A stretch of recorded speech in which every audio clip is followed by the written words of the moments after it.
5%. That's all you're worth.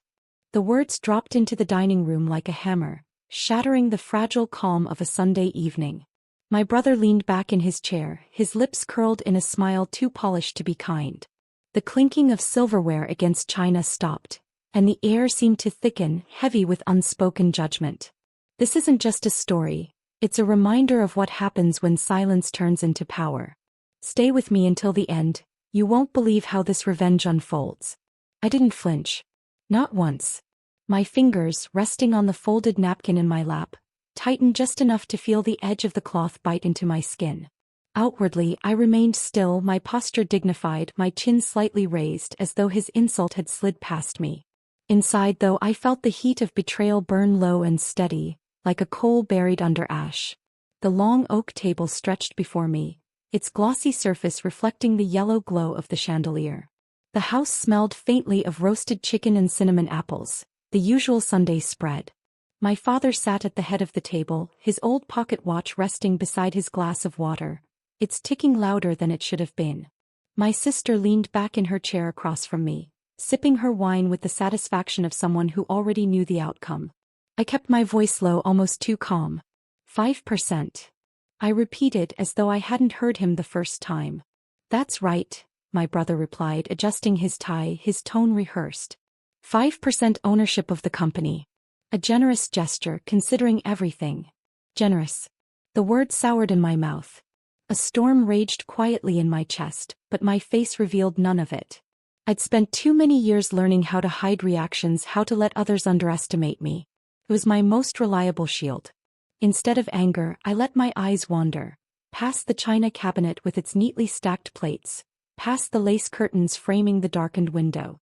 Outside, a light drizzle tapped against the glass, soft and rhythmic as if nature itself had chosen to mock me with its calm.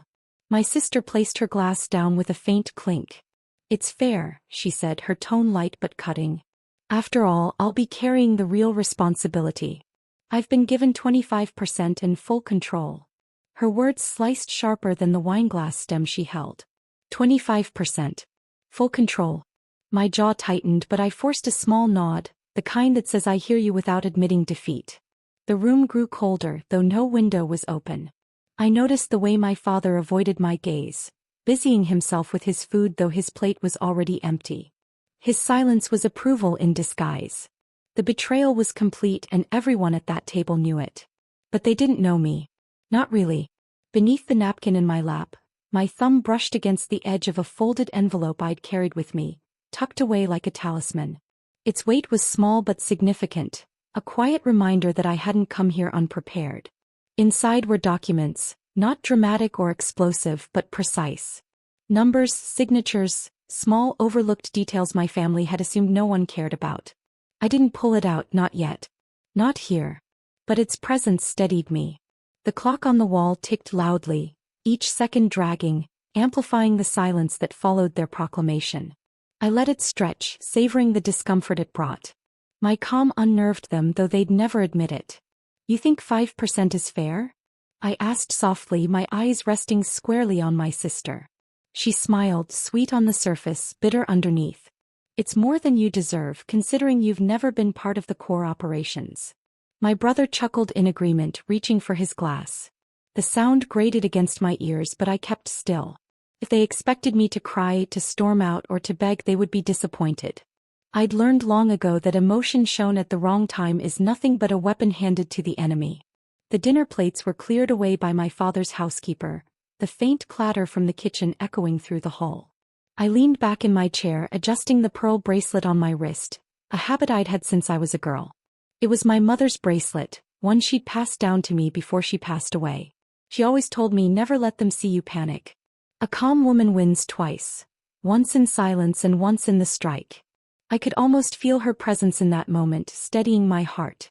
The drizzle outside grew heavier, turning into a steady rain that pattered against the roof. The sound was oddly soothing, as though the storm outside understood the storm inside me. I studied my sister across the table. She wore a silk blouse the color of crimson, bold and commanding, her hair pinned neatly behind her ears. She looked the part of a leader, at least on the surface.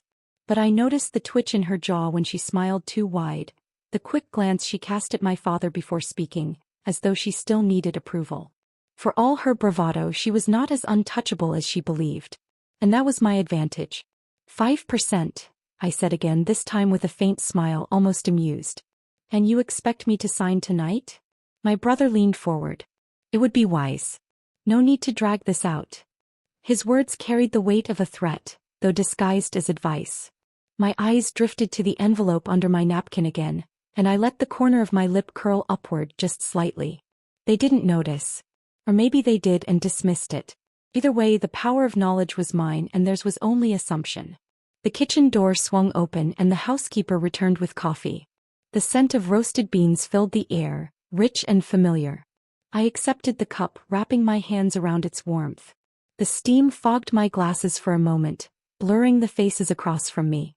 It was almost poetic seeing them fade in and out like shadows. I took a slow sip before speaking. You've made your positions clear. My sister tilted her head. And you? What will you do? I set the cup down carefully, the saucer ringing softly beneath it. I'll think about it. A flicker of confusion crossed her face. That wasn't the response she expected. She wanted outrage, maybe even a pleading request. Instead, she got calm ambiguity, and that unsettled her more than anger ever could. I glanced at the grandfather clock in the corner, its pendulum swinging steady. The hour was late, the rain outside now a heavy curtain. This dinner had turned from tradition into a declaration of war, though no one said the word. And as wars go, this was just the first strike. The air in the room felt charged now, an invisible tension threading through each of us. My father finally spoke, his voice low and final. This is the decision. Let's not make this harder than it needs to be. I looked at him, my eyes locking onto his. For a moment I saw a flicker of something, regret perhaps? Or maybe just weariness. Either way, it didn't absolve him. He had chosen his side and it wasn't mine. I folded the napkin slowly, deliberately, tucking the envelope deeper beneath it. They would not see what I carried, not tonight. The housekeeper cleared the coffee cups, leaving only empty saucers and silence. I rose from my chair, smoothing the hem of my sweater, my movements calm and unhurried. My sister stood too, blocking my path just slightly, her smile too forced now. Don't take this personally, she said, her voice low, almost mocking. Business is business. I met her eyes, holding her gaze. And family is family, I replied, my tone even. The storm outside thundered, rattling the windows as if punctuating my words. I stepped closer, closing the distance between us. Her perfume was strong, floral with a sharp edge, like her personality. I leaned in just enough so only she could hear me. 5%, I whispered, the faint smile still on my lips. I'll remember that. Her confident expression faltered for just a second, a crack in her armor. That single flicker was enough for me. I walked out of the dining room, the sound of my heels tapping against the hardwood floor echoing behind me. The envelope pressed lightly against my palm, hidden but powerful, a secret waiting for the right moment. The war had begun, but they didn't know I already carried the first weapon. And when the time came, I would not just take what was mine. I would take more. The envelope pressed against my palm as I stepped out into the night. Rain slicked the stone walkway and the scent of wet cedar filled the air. Each step from the house felt heavier but also strangely freeing, like walking out of a trap I had entered with open eyes. My sister's parting smirk lingered behind me, but so did the quiet promise I'd whispered. 5%. I remember that. I climbed into my old Buick, the leather seat cold against my back. The dashboard clock read 9:47 p.m., its soft green glow a small reminder that time was still mine to command. I rested the envelope on the passenger seat and started the engine, the wipers brushing away the storm in steady rhythmic strokes. With each sweep my mind cleared a little more. They believed they'd won tonight, but all they'd done was draw the first line in a game they didn't know I was ready to play. Back home, the house greeted me with quiet familiarity. The scent of lavender from the plug-in diffuser mixed with the faint must of old books. I hung my damp coat on the hallway hook, listening to the steady drip of rain against the gutters. In the stillness, my mother's voice echoed in memory. A calm woman wins twice. I whispered it aloud, letting the words settle over me like a shield. The kitchen clock ticked past 10. I brewed a fresh pot of chamomile tea, the steam curling upward, soft and fragrant. As the kettle hummed, I set the envelope on the counter and carefully opened it. Inside were copies of old contracts, handwritten notes from board meetings years ago, and a short letter from an accountant who had once worked for my father. Not explosive material. Yet. But each page carried small, sharp edges of leverage, waiting for the right moment. Before bed, I powered up my aging laptop and opened a spreadsheet I'd maintained quietly for years. Dates, dividend payouts, voting rights, and obscure bylaws filled the screen. I'd started this file long ago, more out of habit than strategy, but tonight it glowed like a hidden map. Scrolling through, I noticed a clause buried deep in the founding documents. Minority shareholders retained certain voting privileges if specific performance metrics weren't met. The language was dry and legalistic, but to me it read like a sliver of sunlight through a locked door. I bookmarked the page, my heart beating a little faster. This wasn't victory, just a whisper of possibility. Still, possibility was more than they'd given me at that table. The next morning brought a pale gray sky and the earthy scent of soaked leaves. I dressed in comfortable slacks and a navy sweater, then pulled on my raincoat. Today wasn't for confrontation, it was for quiet movement. Before leaving, I tucked the envelope and a fresh notebook into my purse, their weight a steady reminder of purpose. My first stop was the small public library downtown. The librarian, a kindly woman named Denise, greeted me with a warm smile. She remembered me from my years volunteering at the literacy program. After a brief chat, I settled at a corner table with a stack of old financial records I'd requested last month, for family history. Denise didn't need to know that this history might soon rewrite our future. As I scanned the dusty documents, a pattern began to form. Small inconsistencies in expense reports from when my sister first started managing operations. They weren't illegal, but they painted a picture of carelessness. Sloppy leaders make easy targets. Around noon, I walked to the diner across the street. The bell over the door jingled, releasing a wave of coffee and fried onions. I chose a booth by the window and ordered a turkey sandwich with extra pickles. Halfway through my meal, I spotted Harold, a retired board member, sliding into a booth across the aisle. We'd known each other for decades, though we hadn't spoken much since he stepped down. "Harold," I said, leaning over slightly. His face lit up with recognition. "Well, if it isn't the quiet daughter," he chuckled. I smiled, hiding the sting of that old nickname. We exchanged pleasantries before I carefully steered the conversation toward the company. Harold sighed, stirring his coffee. "Your sister's got ambition, I'll give her that. But she doesn't listen. Too quick to dismiss old advice." He didn't offer more, but his tone carried weight. A small crack, but a crack nonetheless. I filed his words away, another quiet weapon in the making. The afternoon was spent visiting a retired accountant who once worked closely with my father. Mrs. Callahan, now in her 70s, welcomed me into her cozy living room scented with lemon polish and fading roses. Her sharp eyes softened when I explained I was updating family records. She recalled details of contracts long forgotten by everyone else. With each recollection, she unknowingly handed me small threads I could later weave into a stronger net. As she spoke, I jotted careful notes. Nothing illegal. Nothing scandalous. But every oversight, every forgotten clause, every misfiled vote counted. Small stones, when gathered, can build a wall. Driving home, I rolled the window down despite the lingering drizzle. The cool air smelled of wet asphalt and pine. I replayed each conversation in my mind, each discovery fitting into a growing framework. It wasn't about exposing some grand crime. It was about proving competence, about showing the board that control deserved more than bloodline or bravado. At a stoplight, I caught my reflection in the rearview mirror. The woman staring back looked calm, but her eyes carried a new sharpness. For years I'd been the overlooked sibling, the polite daughter. Now I felt something awakening, resolve shaped not by anger but by purpose. That evening I spread the day's findings across my kitchen table. Documents, notes, and highlighted clauses formed a patchwork of quiet power. I brewed another pot of tea and began sorting, cross-referencing board bylaws with the inconsistencies I'd uncovered. Each line of text felt like a puzzle piece sliding into place. The phone rang around 8. It was Harold. "I've been thinking about our talk," he said, voice low. "There's a board meeting next month. Might be worth attending even as a small shareholder." His casual suggestion carried more weight than he realized. It confirmed what I'd suspected. Not everyone was happy with the current leadership.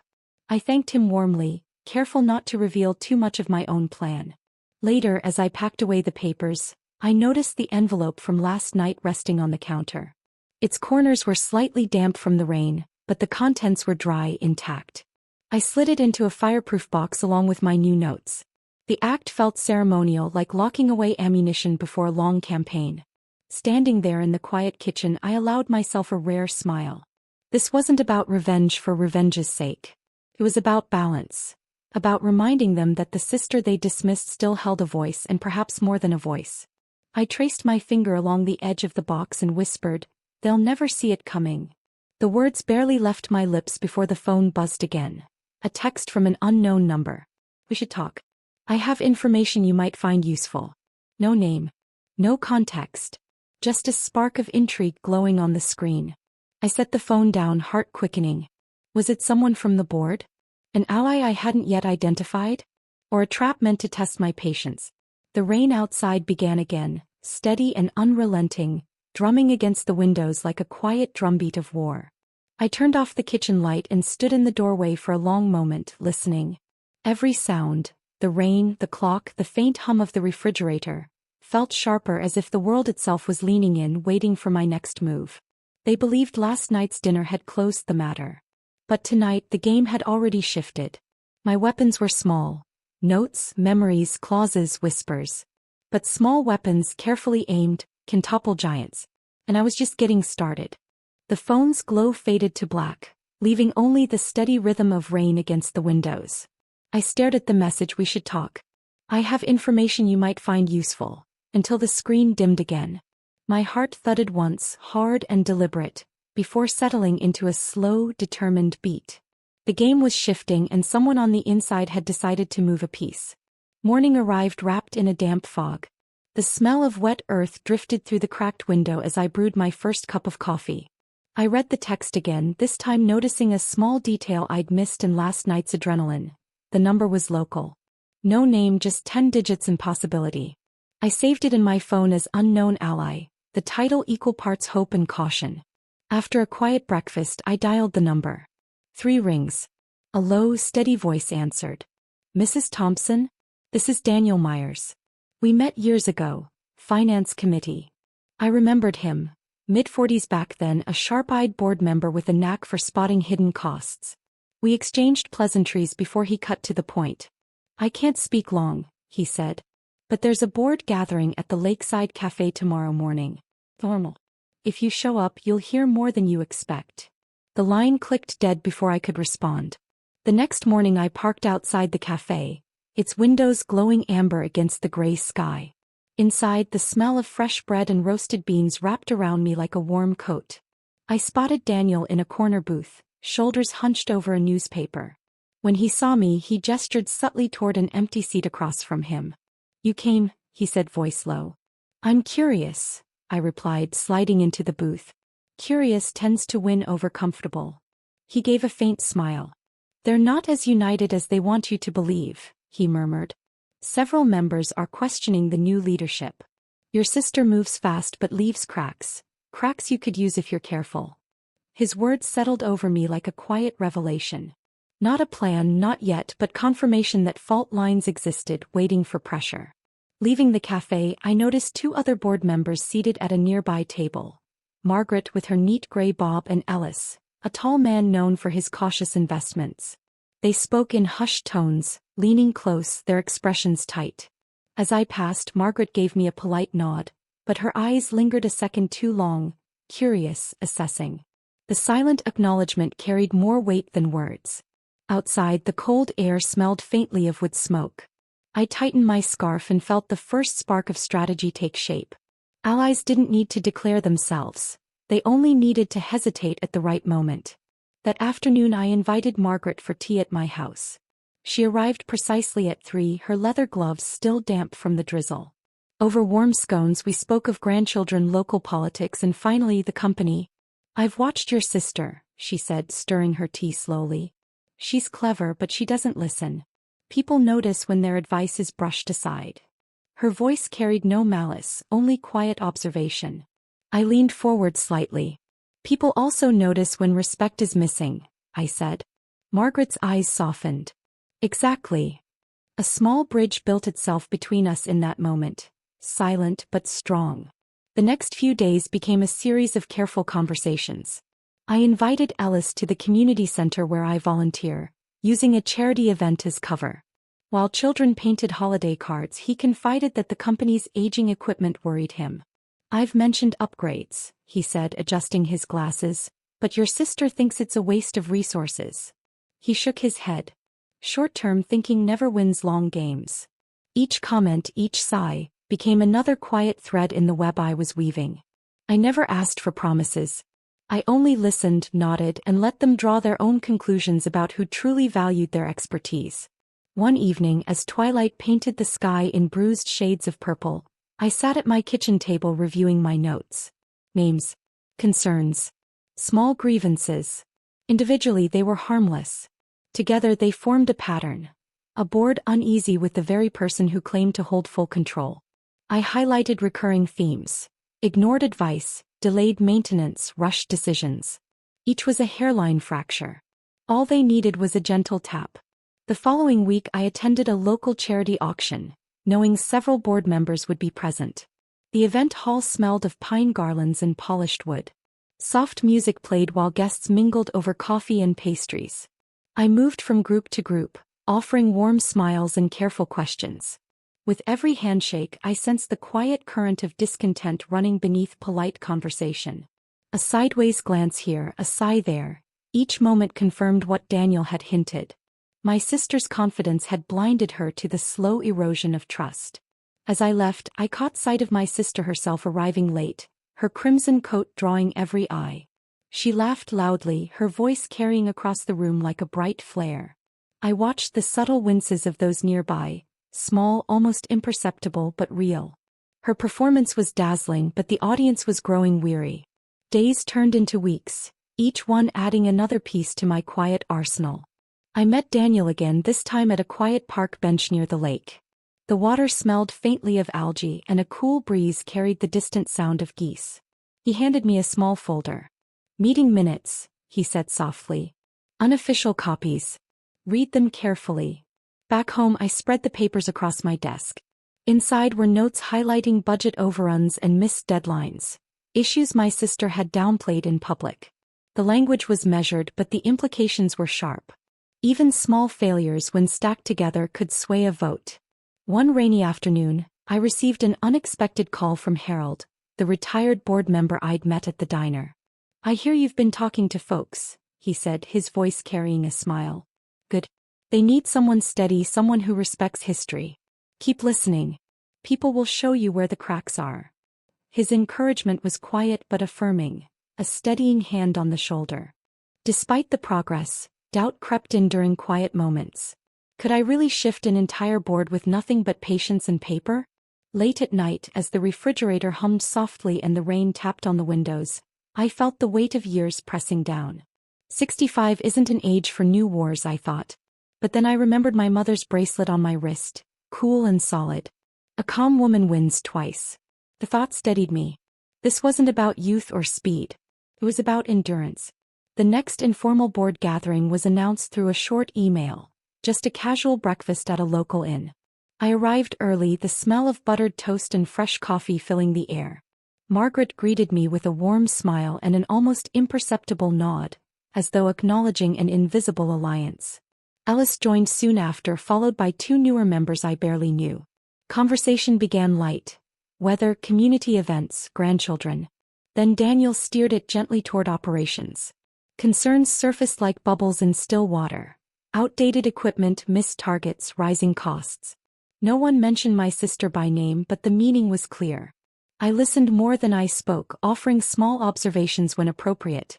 Each word was deliberate, each silence strategic. By the time plates were cleared, the room held a shared, unspoken question. Was the current leadership truly fit to steer the company? Leaving the inn, I breathed in the crisp morning air, scented with pine and distant chimney smoke. The board wasn't ready to revolt yet. But the ground beneath my sister's feet was no longer solid.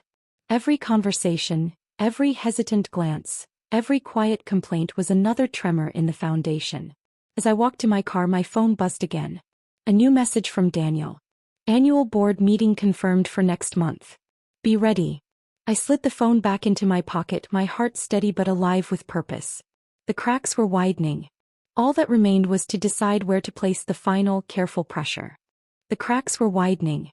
All that remained was to decide where to place the final, careful pressure.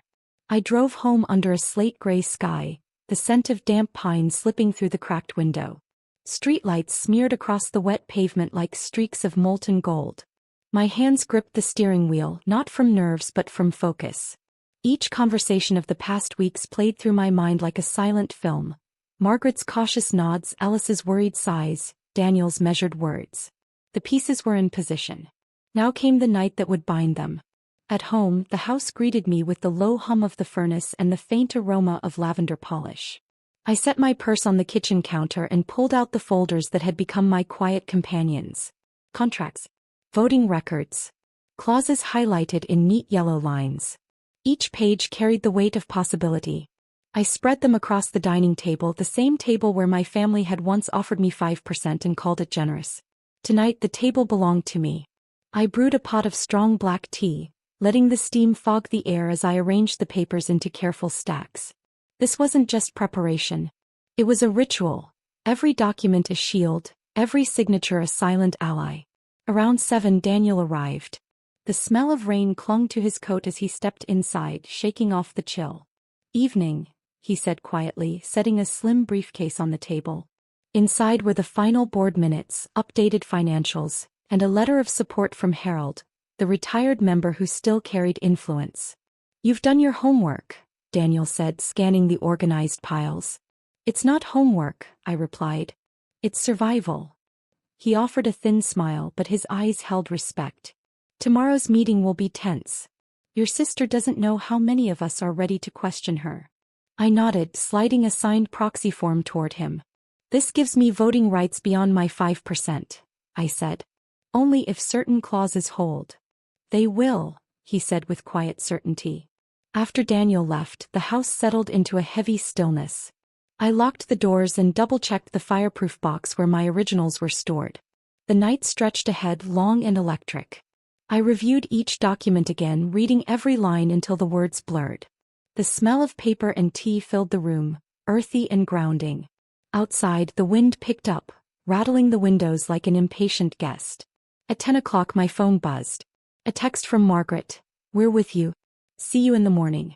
The simple message steadied my breath. Not a promise of victory but a pledge of presence, and that was enough. Sleep came late and light. I lay awake listening to the creak of the old house, my thoughts weaving between fear and determination. What if I had misread the board's unease? What if the clauses failed to protect me? I thought of my mother's bracelet, cool against my wrist, and whispered her words into the dark. A calm woman wins twice. The mantra settled me like a gentle hand on the shoulder. Before dawn, I rose and dressed in a charcoal gray suit. Nothing flashy, just steady and professional. I fastened the bracelet last, feeling its familiar weight like armor. The company headquarters stood quiet against the pale morning sky when I arrived. Dew coated the sidewalks, and the faint scent of cut grass mixed with the sharp tang of fresh paint from a recent renovation. Inside, the lobby glowed with soft fluorescent light. A receptionist greeted me with a polite smile that didn't quite hide her curiosity. Few expected me to attend an annual meeting, let alone with a briefcase full of strategy. Daniel met me outside the boardroom. Ready? He asked. As ready as anyone walking into a storm, I replied. He opened the heavy oak door and a rush of voices spilled out, low, tense and restless. The room smelled of polished wood and strong coffee. Board members clustered in small groups, their conversations cutting off briefly as I entered. My sister stood near the head of the table, radiant in a navy suit and pearl earrings that caught the overhead lights. Her smile was bright, but her eyes flicked toward the folders in my arms with a quick, assessing glance. Didn't expect you this early, she said, voice smooth. I like to be prepared, I answered evenly. The meeting began with formalities, financial summaries, projected earnings, maintenance reports. I listened carefully, marking each point of weakness as Daniel had advised. When the discussion turned to leadership strategy, Ellis cleared his throat. With respect, he said, some of us are concerned about the pace of spending on new projects. Margaret added, the equipment delays are also troubling. We need assurance of a long-term plan. My sister offered confident responses, but I watched the small tells. A tightened jaw, a quick sip of water, a faint tapping of her pen. She felt the shift even if she pretended otherwise. When the chair invited shareholder comments, I rose, the papers in my hand cool and steady. Thank you, I began, my voice carrying across the polished table. As a minority shareholder, I've reviewed the founding documents and recent reports. Certain clauses grant voting rights when performance benchmarks are unmet. Based on the most recent figures, those benchmarks have not been met. A quiet ripple moved through the room. I laid the highlighted clauses on the table, the fluorescent lights catching the yellow lines like hidden gold. These provisions allow minority shareholders, like myself, to propose a review of leadership strategy, I continued. I respectfully request that the board consider this option today. Silence followed, thick and electric. I could hear the faint hum of the air conditioning, the distant click of a receptionist's keyboard outside the door. My sister's eyes narrowed, though her smile remained fixed. You're misinterpreting the language, she said smoothly. Those clauses were never intended for this situation. Daniel spoke before I could. Intent isn't the measure. The text is clear. If the performance metrics aren't met, the rights apply. Margaret nodded. I've reviewed the numbers. The thresholds were missed. One by one, other members voiced agreement, each adding weight to the growing consensus. The sound of shifting chairs and murmured discussion filled the room like the low rumble of an approaching storm. As debate continued, I remained silent, my hands folded neatly on the table. Every argument against me was met with a calm counter from another member. The years of quiet listening, the patient gathering of facts, now spoke louder than any raised voice. At last, the chair called for a vote to review leadership strategy. Hands lifted slowly, deliberately. Daniel. Margaret. Ellis. Two newer members followed. Each raised hand was a steady beat in the rhythm of change. When the final count was announced, a subtle shift rippled through the room. Not victory, yet, but authority reclaimed. My sister sat very still, the confident curve of her shoulders faltering for just a breath. Our eyes met across the table. Her gaze held defiance but also a flicker of recognition, an acknowledgement of the ground shifting beneath her. She knew this was no longer a simple family disagreement. The board had spoken, and the game she thought she controlled had rules she'd never bothered to read. The chair adjourned the meeting for a short recess. Members filed out in low conversation, leaving the two of us momentarily alone. The room smelled faintly of coffee and tension. You planned this, she said finally, her voice a quiet accusation. I prepared, I corrected, my tone calm. There's a difference. She studied me for a long moment, searching for anger or triumph. But I gave her neither. Instead, I gathered my papers, stacking them with deliberate care. Each sheet slid into place with a soft, satisfying sound, the quiet music of strategy fulfilled. Outside the boardroom, voices rose and fell in the hallway. The future of the company hung in the balance, but for the first time I felt no fear. Every late-night note, every quiet conversation, every highlighted clause had led to this moment. The night of paper and power was not about revenge alone. It was about recognition, about proving that silence does not equal weakness. As I closed my briefcase, the brass latch clicked shut, sharp and final. The sound echoed in the stillness like a promise. Tomorrow would bring the board's final decision.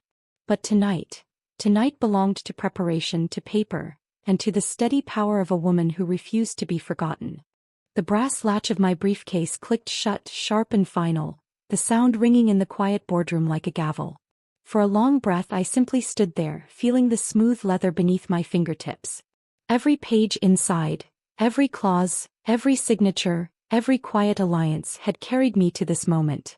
Tomorrow would bring the board's verdict, but tonight I already felt the shift. Control no longer belonged to the loudest voice. It belonged to the most prepared.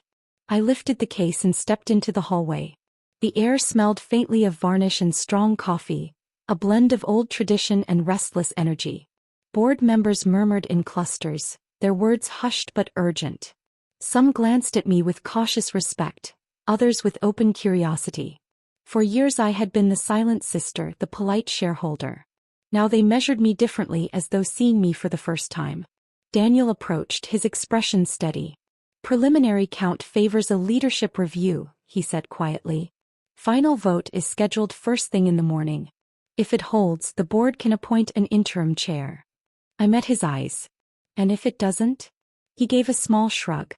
"Then you've already forced transparency. Either way, you've changed the game." The words settled over me like a warm coat. Changing the game, that had been the goal all along. Not a public victory, not a flashy takeover, but a shift so deep they could never undo it. The elevator ride down was silent except for the soft whir of cables. I watched my reflection in the mirrored doors. Calm face, shoulders squared, eyes sharper than I remembered. The woman looking back no longer needed anyone's permission to stand her ground. Outside, the night air smelled of wet pavement and pine. I drove home through empty streets lit by pools of yellow light. Each turn of the wheel felt deliberate. Every mile a quiet procession toward a future I had carved with patience instead of noise. Morning came pale and cold, the sky brushed with silver clouds. I dressed carefully, charcoal skirt, cream blouse, my mother's bracelet clasped tight around my wrist. As I fastened the clasp, I felt her presence, the memory of her steady voice. "A calm woman wins twice." Today those words were not just comfort, they were confirmation. At headquarters, the lobby buzzed with subdued tension. Board members filed into the meeting room with clipped greetings and purposeful strides. The scent of fresh coffee mingled with the faint metallic tang of anticipation. The chair opened the session with formalities, then moved swiftly to the vote. Each member received a slip of paper, the rustle of pages loud in the quiet room. Pens scratched softly. One by one, slips were folded and placed into the wooden box at the center of the table. My sister sat opposite me, her posture impeccable, her eyes fixed on the chair. The navy suit she'd worn yesterday looked sharper under the morning lights, but a single stray strand of hair betrayed her tension. I met her gaze briefly, steady, unreadable, then looked away. This was no longer about personal sparring. This was about stewardship, about proving that silence could carry more power than arrogance. The chair counted the votes slowly, methodically. Each number landed like the measured beat of a drum. When the final count was read, 6 in favor of leadership review, 3 opposed, a collective breath moved through the room. The motion passed. A ripple of subdued conversation followed. The chair cleared his throat. "Effective immediately, the board will appoint an interim chair until a permanent decision is reached. Given recent performance concerns, we invite Mrs. Thompson to serve as interim chair." For a heartbeat the room blurred. I heard the words but needed a second to let them settle. Interim chair. Not a token 5%, not a polite courtesy, authority. My sister's pen clattered against the table. She recovered quickly, folding her hands, but the sound hung in the air like a warning shot. Her voice was smooth but tight. "Congratulations," she said, each syllable measured. "I hope you find the seat comfortable." I met her eyes. "It's not about comfort," I replied. "It's about responsibility." She held my gaze, a flash of something, anger, maybe respect, flickering before she looked away. The remainder of the meeting moved in a blur of procedural steps. Confirmation of minutes, scheduling of audits, formal transfer of interim duties. I signed the required papers with a steady hand, each signature a quiet reclaiming of what had been dismissed as impossible. The smell of fresh ink mixed with the faint scent of polished oak, grounding me in the reality of the moment. When the meeting adjourned, board members approached with firm handshakes and brief words of support. Margaret squeezed my hand warmly. "Steady leadership wins every time," she whispered. Ellis offered a small bow of his head. "You've earned this." Outside the building, the late morning sun broke through the clouds, casting bright reflections across the wet pavement. I paused on the steps, breathing in the crisp air. For weeks I had imagined this moment as a rush of triumph, a flare of victory. Instead, what I felt was steadier, deeper. A quiet satisfaction that settled in my bones like well-earned rest. Daniel joined me, his briefcase in hand. "You handled it with grace," he said. "Your mother would be proud." I smiled, the words warming me more than the sunlight. "She always said a calm woman wins twice." "And today," he replied, You won both ways. We walked to the parking lot together, our footsteps echoing on the damp concrete. Before parting, Daniel paused. Leadership isn't about crushing anyone, he said gently. It's about setting the tone. You've already done that. His words lingered as I unlocked my car. This victory wasn't about humiliation, it was about balance. The company would continue stronger for the shakeup, and my family would have to face a truth they had ignored. I was not a silent shareholder. I was a force. Later that afternoon I returned home, the house greeting me with the familiar scent of lavender and old wood. Sunlight streamed through the kitchen window, glinting off the fireproof box that held every document I had gathered. I opened it one last time, not to check or count, but simply to acknowledge the journey each page represented. Patience, planning, respect for details. I closed the lid and slid the box back into place. No victory speech was needed. The papers had spoken for me. As evening settled, I brewed a cup of chamomile tea and sat by the living room window. Outside, the neighborhood glowed under a soft wash of streetlights. Children's laughter floated from a distant yard, mingling with the gentle hum of crickets. Peaceful, ordinary sounds, the kind that remind you life is bigger than any boardroom. My phone buzzed on the side table. A message from my sister. Dinner next week? Just the two of us.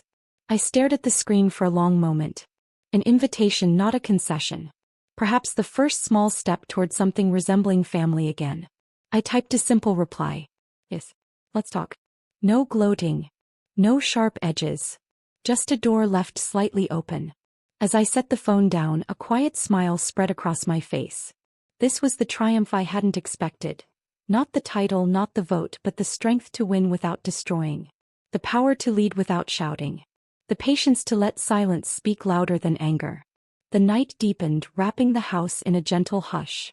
I touched my mother's bracelet, cool and steady against my skin, and whispered a final thought into the stillness. 5% was their offer. Respect became my answer.